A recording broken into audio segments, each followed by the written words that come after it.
Buenas tardes, dando continuidad a las revisiones de enfermedades infecciosas en pediatría, tengo el gusto de presentar a la doctora Angélica María Forero, quien es residente de pediatría de segundo año de la Universidad Libre Seccional Cali. En el día de hoy, la doctora Angélica Forero nos va a presentar enfermedad de Chagas. Bienvenida, doctora Angélica, y muchas gracias.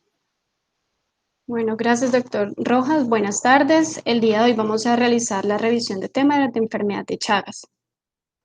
Entonces, para empezar como introducción, la tripanosomiasis americana, también normalmente conocida como enfermedad de Chagas, se considera que es una infección parasitaria, hística hemática, por lo que tiene un ciclo y afecta tejidos. Esta fue descrita por primera vez por Carlos Ribeiro Justiniano Chagas en 1909, de aquí viene, pues, se deriva el nombre de la infección. Sin embargo, hay que tener en cuenta que estudios paleoparasitológicos encontraron la presencia, pues, del parásito en momias del periodo 4000 a.C. al 1400 después de Cristo en el norte de Chile. Esta es una enfermedad que es producida por el parásito protozoario flagelado Trypanosoma cruzi y recordar que es transmitida por el insectos hematófagos. En cuanto a la epidemiología, esta es una infección que se va a caracterizar porque va a ser endémica en 21 países de América Latina y según los estudios que se han realizado, se calcula que actualmente en el mundo hay entre 6 y 7 millones de personas infectadas por Trypanosoma cruzi y se considera que la mayoría de ellas van a ser en América Latina. A ser endémico en la mayoría, pues, de países de América Latina, donde más prevalencia hay van a ser en Argentina, en Paraguay, Ecuador, Salvador y Guatemala, en donde la transmisión de vectores se va a dar principalmente en las Américas. Sin embargo, por los movimientos poblacionales que se han venido presentando en los últimos años, la han convertido en una enfermedad mundial, ocasionando casos en Estados Unidos, Canadá, países europeos, africanos, Mediterráneo Oriental y Pacífico Occidental. Y también se considera que es una enfermedad emergente en países no endémicos. Una cifra importante de 50.000 muertes al año, y según los estudios también consideran que 2 millones de mujeres en edad reproductiva están infectadas por el Trypanosoma cruzi y entre el 4 a 8% transmitirán la infección del feto por vía transplacentaria. En cuanto a Colombia, hay una estimación entre 700.000 y 1.200.000 de habitantes infectados, dentro de los cuales también hay 8 millones de individuos en riesgo de adquirir. Según el Estudio Nacional de Cero Prevalencia y Factores de Riesgo, que está publicado en el protocolo del Instituto Nacional de Salud, la prevalencia encontraron que hay de 35 por cada 1.000 niños en menores de 15 años, sobre todo en la región oriental del país. Según el informe al periodo epidemiológico de julio del 2020 del Instituto Nacional de Salud, hasta este corte se han notificado 81 casos, de los cuales 15 se han confirmado, 33 son probables y 33 los han descartado. Dentro de la distribución geográfica de los casos notificados y confirmados, dentro de los casos notificados y que han sido confirmados van a estar representados por Casanare, Santander, Norte de Santander y Sucre, con lo cual concuerda con lo publicado actualmente, en donde las áreas geográficas más comprometidas van a ser Arauca, Boyacá, Cundinamarca, Santander, Norte de Santander, Casanare y Meta.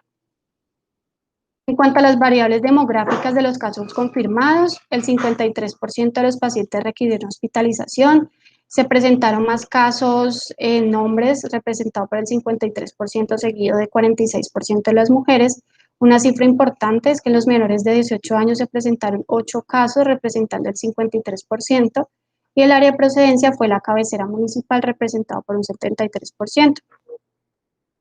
En cuanto al agente etiológico que causa esa infección, es denominado Trypanosoma cruzi, en donde es un protozoo unicelular polimórfico del subfilo Mastigophora, orden Kinetoplastida y la familia Trypanomastidae, en donde se va a caracterizar por tener un kinetoplasto que va a estar, pues, en la parte de la punta del agente etiológico. Y este se va a caracterizar por circular entre huéspedes vertebrados como son armadillos, marsupiales, roedores, murciélagos, primates, el ser humano incluido, perros y gatos. Y en cuanto a los vectores intradomiciliarios, van a estar representados con el chinche besador, bichuca o pito, que pues va a ser categorizado de acuerdo al sitio donde se encuentra. En cuanto al vector intradomiciliario, pues es el triatómino, que se considera que es un artrópodo hematófago, está representado en esta imagen, de la familia Reduvidae, subfamilia Triatominae,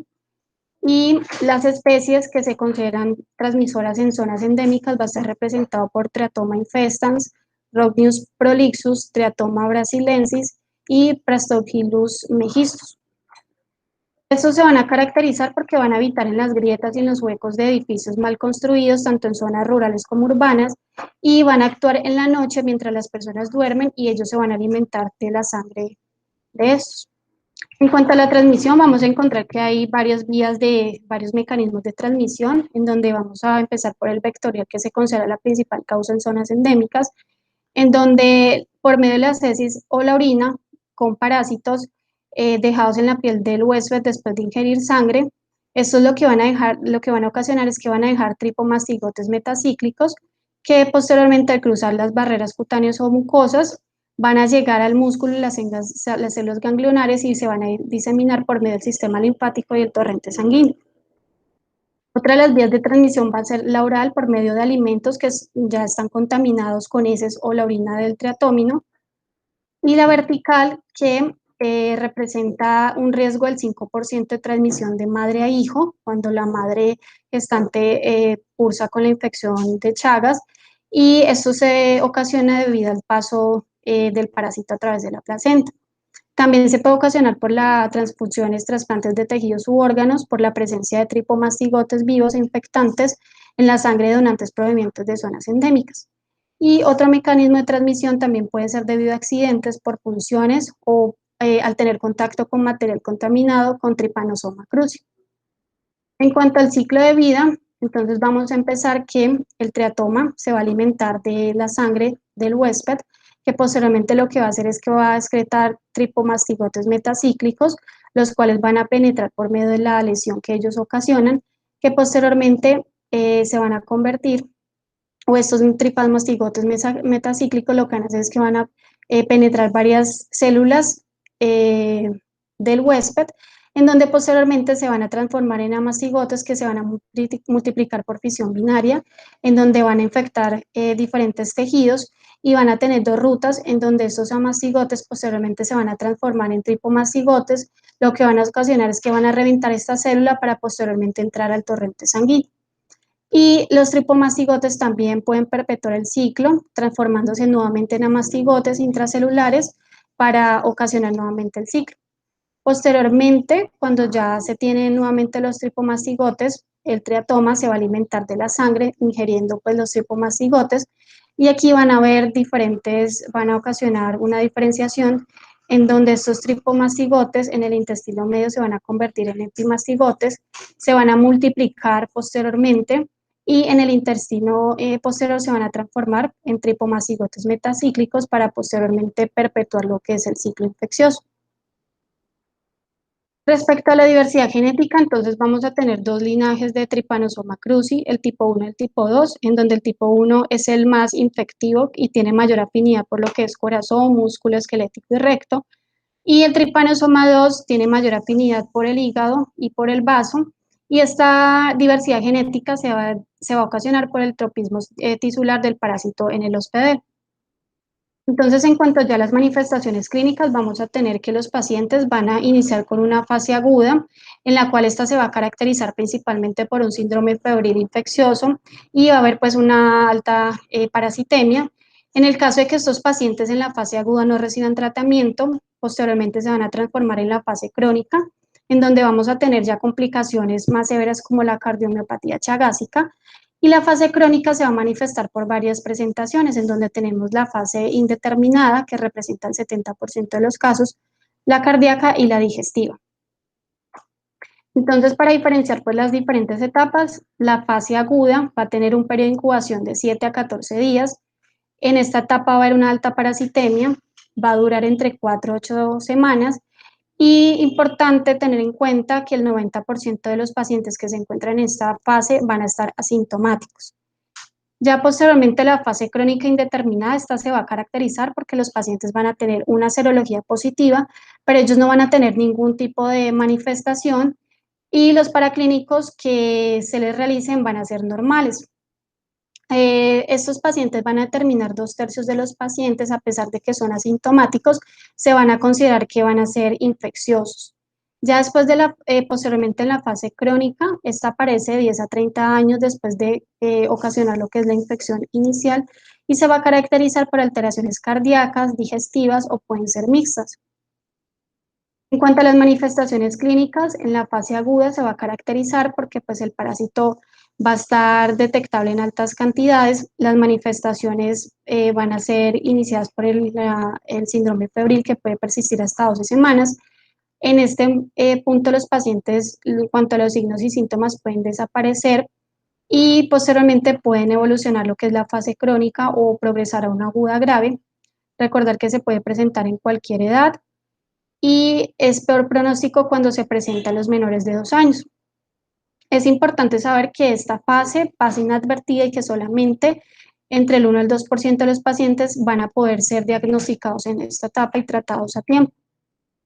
En cuanto a las manifestaciones, estos pacientes se van a caracterizar por tener mialgias, cefaleas, fiebre, signos de falla cardíaca pueden empezar a presentar, hepatomegalia, edemas y pueden caracterizarse por el signo de Romaña que se puede presentar hasta en un 45% de los pacientes, en donde este se va a caracterizar por la penetración del parásito por conjuntiva ocular, se va a caracterizar por un edema que es unilateral acompañado de una coloración violácea, es indoloro, pueden haber presencia de lo que son adenopatías y este puede desaparecer de 2 a 3 semanas. Otra de las características que pueden presentar estos pacientes es el chagoma, que es un nódulo subcutáneo que es redondo, eritematoso, duro, es indoloro y también puede estar acompañado de enopatías y fiebre si la penetración fue a través de la piel. En cuanto a los hallazgos de los paraclínicos a nivel electrocardiográfico, entonces estos pacientes pueden presentar bloqueo de rama derecha, extraciste ventricular, prolongación del segmento PR y prolongación del segmento QT. Cuando los pacientes ya presentan alteraciones a nivel del electrocardiograma, se considera que ya hay una progresión de la enfermedad. En los hallazgos radiológicos, entonces puede haber cardiomegalia a expensas de ventrículo izquierdo, se pueden presentar signos de pericarditis, puede haber también presencia de derrame pericárdico y esos pacientes también pueden presentar falla cardíaca. Otra de las manifestaciones para tener en cuenta es que estos pacientes pueden manifestar insomnio, astenias, mialgias, también pueden cursar con meningoencefalitis o encefalitis, pueden tener hipoproteinemia, diarrea, adenopatías, también la presencia de parotiditis y orquidepididimitis. En cuanto a las manifestaciones de la fase indeterminada, entonces recordemos que son aquellos pacientes que tienen una serología positiva, pero que son asintomáticos, es decir, no presentan ninguna sintomatología y los paraclínicos que se les toma son normales. Se considera que del 2 al 5% de los pacientes van a evolucionar a la forma cardíaca y entre el 70 al 80% de estos pacientes cuando están en esta etapa pues evolucionan a una forma favorable y benigna sin evidenciar daño cardíaco o digestivo. Es importante tener en cuenta que en las zonas endémicas, estos pacientes cuando se encuentran en la fase indeterminada van a servir de reservorio y mantienen pues el ciclo vital del parásito activo. Ya en cuanto a las manifestaciones de la fase crónica, entonces estos van a iniciar cuando la infección pues se hace persistente y ya se ha resuelto previamente el episodio agudo, se manifiestan posteriormente de 10 a 30 años luego de la infección inicial. En estos pacientes se va a caracterizar porque va a haber compromiso de daño cardíaco o de vísceras huecas como es el esófago o el colon. Puede haber reactivación en aquellas personas que tienen un sistema inmunológico deficiente y pueden haber recaídas también con exacerbación de síntomas. Estos pacientes también se pueden caracterizar por la reactivación cerebral que se va a manifestar por el pseudotumor o chagoma, meningoencefalitis con abundantes tripomastigotes hallados en líquido cefalorraquídeo y en aquellos pacientes que son inmunosuprimidos, ellos van a generar lo que son paniculitis, meningoencefalitis y miocarditis. En cuanto a las manifestaciones de la forma cardíaca, entonces estos pacientes pueden tener miocardia dilatada, insuficiencia cardíaca, se considera que lo presentan hasta en el 30% de los casos, y la causa de mortalidad en esta etapa de los pacientes van a ser ocasionadas por lesiones microvasculares. También pueden haber manifestaciones de arritmias dadas por extrasístoles ventriculares, taquicardia ventricular, fibrilación auricular o ventricular y bradiarritmias. Y los pacientes se van a quejar de presentar manifestaciones como palpitaciones, lipotimias o síncope. Recordar y tener en cuenta que en esta etapa hay una alta incidencia de muerte súbita, presencia de fenómenos tromboembólicos y aneurismas ventriculares. En cuanto a la forma digestiva, entonces principalmente va a afectar lo que es esófago y colon, en donde van a haber dos presentaciones, que es el megaesófago, en donde los pacientes se van a principalmente manifestar por disfagia, pero también puede estar acompañado de regurgitación, pirosis, hipocialorrea, tos, y estas manifestaciones los puede llevar a desnutrición. Los pacientes también pueden presentar megacolon, en donde el principal síntoma por el que consultan es el estreñimiento, que puede estar acompañado de meteorismo, distensión abdominal, timpanismo y disquexia. Y muy importante tener en cuenta que también podemos presentar manifestaciones cuando la transmisión es congénita, en donde el riesgo perinatal es bajo, recordemos que va hasta un 5%. Sin embargo, la transmisión se puede dar en cualquier trimestre del embarazo. Muy importante tener en cuenta que cuando tenemos una mamá cursando con la enfermedad de Chagas, no hay indicación para suspender la leche materna. Estos pacientes en la etapa neonatal pueden tener dos variables que pueden ser niños completamente sanos o pueden ser bebés que pueden cursar con bajo peso, pueden ser prematuros, al examen físico se pueden hallar hepatosplenomegalia, fiebre, anemia e hiperbilirrubinemia. También pueden tener alteraciones cardiovasculares como taquicardia, miocarditis y puede llevarlos a insuficiencia cardíaca. En cuanto a las alteraciones en el electrocardiograma, entonces va a haber cambios en la onda T y segmentos ST. Y importante tener en cuenta que estos niños, cuando presentan la infección congénita, es una causa importante de fallecimiento en los menores de un año por alteraciones del sistema nervioso central, porque estos niños presentan retardo del desarrollo, pueden tener convulsiones y pueden tener signos tempranos de deterioro durante el embarazo, como la microcefalia. En cuanto al diagnóstico, entonces, según pues, la guía para el diagnóstico y tratamiento de la enfermedad de Chagas de la Organización Mundial de la Salud y la OPS que salió en el 2019, entonces ellos aconsejan que en los pacientes que presentan sospecha de infección aguda por Trypanosoma cruzi, ya sea por vía congénita o otras vías, entonces se pueden desarrollar exámenes parasitológicos directos, ya sea por microhematocrito o observación directa. Se pueden realizar también hemocultivos, sin embargo, el resultado se demora entre 30 a 60 días. Se pueden realizar también los anticuerpos IgG e IgM para Trypanosoma cruzi y ellos lo determinan como el estándar diagnóstico en el caso de los pacientes que sospechen de infección congénita o se requiera realizar pues, un seguimiento serológico por medio de técnicas como ELISA, hemoaglutinación indirecta o la inmunofluorescencia indirecta a partir de los 8 meses. Entonces, la recomendación que ellos dan es fuerte. La reacción de en cadena polimerasa se utiliza también para confirmar casos agudos negativos en pacientes inmunosuprimidos, en recién nacidos de madres con enfermedad de Chagas o en casos de los pacientes que se encuentran en la fase crónica en donde las serologías son discordantes. Entonces vamos a tener que tenemos pues una madre con la enfermedad de Chagas o con sospecha de enfermedad de Chagas en donde se le hace la prueba serológica a la mamá. Si la madre sale negativa, entonces pues se va a descartar la infección y no se requieren hacer más paraclínicos o más estudios. En el caso de las madres que son seropositivas, entonces se recomienda hacer el examen al bebé, ya sea por PCR, y se recomienda también realizar la microscopía en el caso de que se encuentre disponible en la muestra tomada de cordón, sangre de cordón, o si se va a tomar de sangre, pues está obtenerla en los primeros días de vida. Entonces, si tenemos un paciente que tiene microscopía o PCR positiva, esto nos da el diagnóstico de enfermedad congénita de Chagas y hay que iniciar el tratamiento inmediato. Si se encuentra con una PCR negativa o una microscopía negativa o si no se ha realizado ningún examen, entonces se recomienda repetir nuevamente la PCR y la microscopía si está disponible entre las de 1 a 3 meses. Si sale positiva, confirmamos el diagnóstico. Si sale negativa, continuamos con el seguimiento de esos pacientes a la edad de 9 meses, nuevamente realizarle una prueba en donde si sale positiva, confirmamos diagnóstico, iniciamos el tratamiento, y en el caso que sea negativa, ya se va a descartar la infección y ya no se van a necesitar más estudios posteriormente.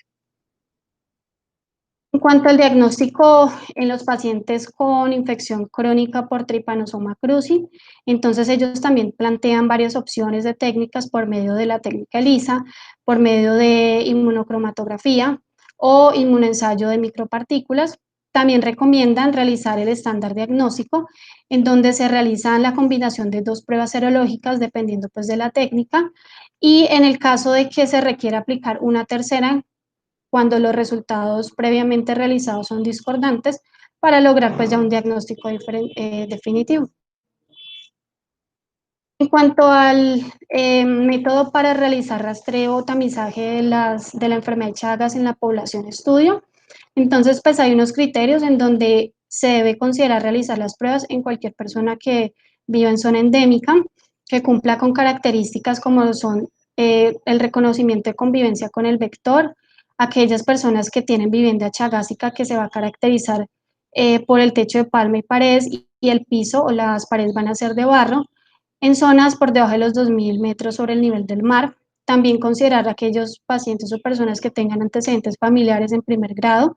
con una serología positiva o estén cursando con enfermedad de Chagas. Entonces también se pueden realizar pues las diferentes técnicas, ya sea la ELISA, la inmunocromatografía o también la inmunoensayo de micropartículas, o también realizar pues el estándar diagnóstico, en donde se pueden combinar pues 2 pruebas, y también aquí sugieren que se puede realizar una tercera prueba si los resultados previamente son discordantes. En cuanto al tratamiento, según la guía, realmente pues ellos recomiendan iniciar el tratamiento en aquellos pacientes que cursan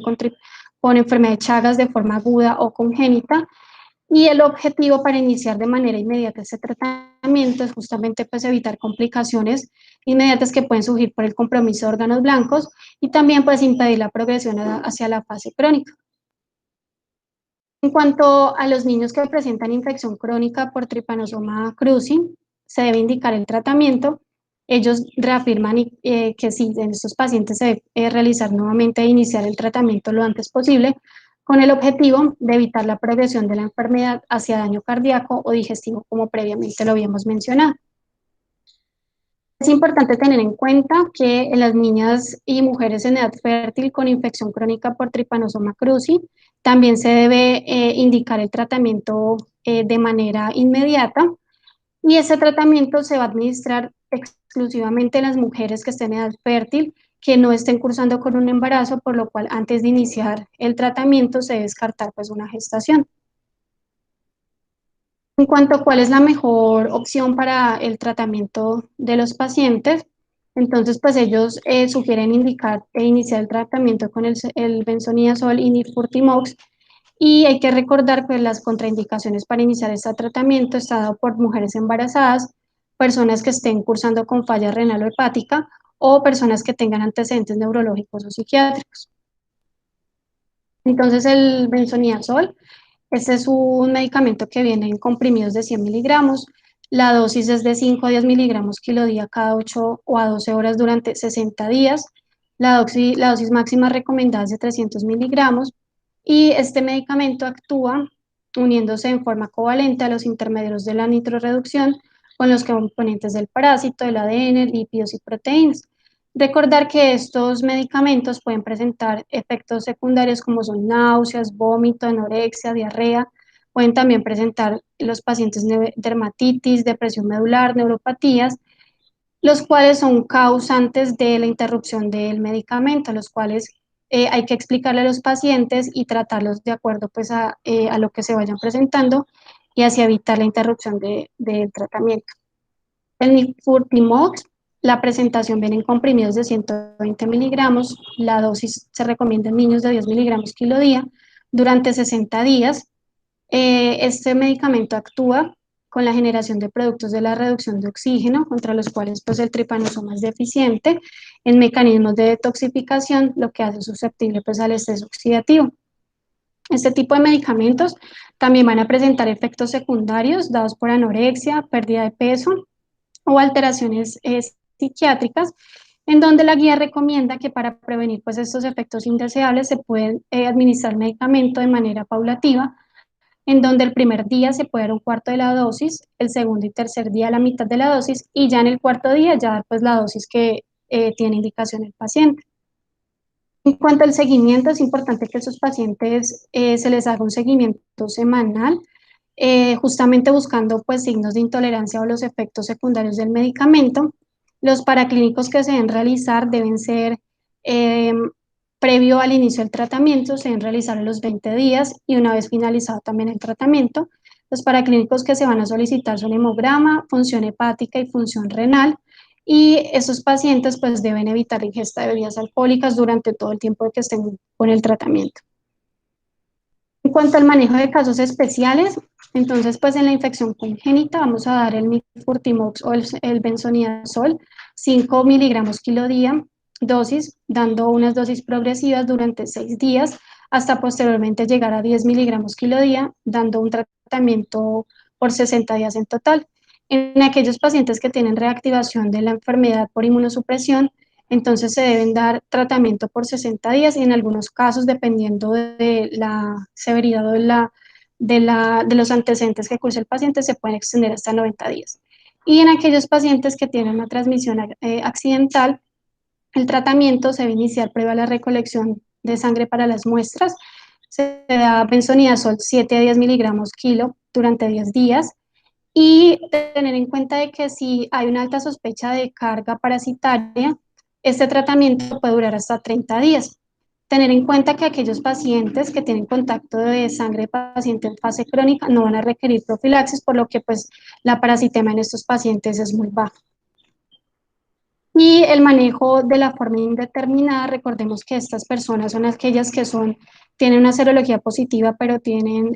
no cursan con manifestaciones. Según las guías, estas personas en zonas endémicas representan un reservorio importante para la infección por Trypanosoma cruzi y van a contribuir con el mantenimiento del ciclo del parásito, por lo cual lo recomiendan iniciar tratamiento en aquellos pacientes que son menores de 20 años. En cuanto a la prevención, que son recomendaciones que indica la Organización Mundial de la Salud, ellos recomiendan que se deben realizar rociamiento de las casas con insecticidas de acción residual, mejora de las viviendas y la limpieza para prevenir la infestación por el vector, las medidas preventivas como son pues, el uso de mosquitero, realizar unas adecuadas prácticas en cuanto a la higiene de la preparación, el transporte, almacenamiento y consumo de los diferentes animales, realizar pruebas de tamizaje en la sangre donada, también realizar pruebas de tamizaje en lo que son los órganos, los tejidos o células donados y en los receptores de estos. Y muy importante, ellos recalcan, pues reconocer las manifestaciones, sobre todo en zonas endémicas, para realizar lo que es el tratamiento oportuno, especialmente en los niños y las mujeres que están en edad fértil. Y también realizar pues, las pruebas diagnósticas o de tamizaje en aquellos hijos que son de hijos de madres que cursan con la enfermedad de Chagas. Y esto es con el propósito de diagnosticarlos y tratarlos precozmente para evitar pues, las complicaciones que hemos hablado. Muchísimas gracias por su atención el día de hoy.